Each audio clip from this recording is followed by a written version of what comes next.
अस्सलाम वालेकुम friends, welcome back to my channel.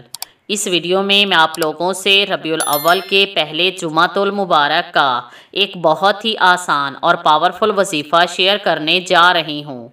अगर आप बे औलाद हैं तो रबीउल अव्वल के पहले जुमातुल मुबारक से ज़रूर फ़ायदा उठाएँ और कबूलियत के यकीन के साथ कबूलियत की घड़ी में ये अमल ज़रूर करें। जुमातुल मुबारक का दिन तो वैसे भी बहुत ज़्यादा फजीलत रखता है और पूरे हफ्ते में सबसे ज़्यादा बरकत वाला दिन है। इस दिन में दुआएं कबूल होती हैं और जुमे के दिन अल्लाह पाक लाखों इंसानों को जहन्नम की आग से आज़ाद करता है। लेकिन रबीउल अव्वल का जुमा बहुत ज़्यादा अहम है और रबीउल अव्वल का महीना इस दिन की बरक़ात को और भी बढ़ा देता है। इसलिए पूरे यकीन के साथ ये अमल करें।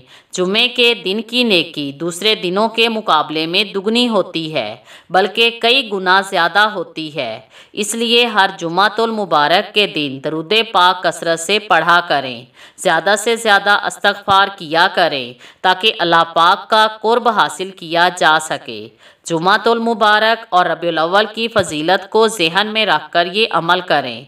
इंशाअल्लाह ताला मुराद पूरी होगी और ख़ाली झोलियाँ भर जाएंगी। जुमातुल मुबारक के दिन आपने करना ये है कि ज़ोहर की नमाज़ अदा करने के बाद बावुज़ू हालत में सिर्फ़ एक तस्बीह यानी 100 मरतबा हस्बुनल्लाहु व निअमल वकील पढ़ना है। अव्वल व आखिर 11 मरतबा दरूद पाक पढ़ें और औलाद के लिए दुआ मांगें। इंशाअल्लाह ताला अल्लाह पाक के हुक्म से और इस दिन की बरकत से वीरान झोलियाँ आबाद हो जाएंगी। Thanks for watching.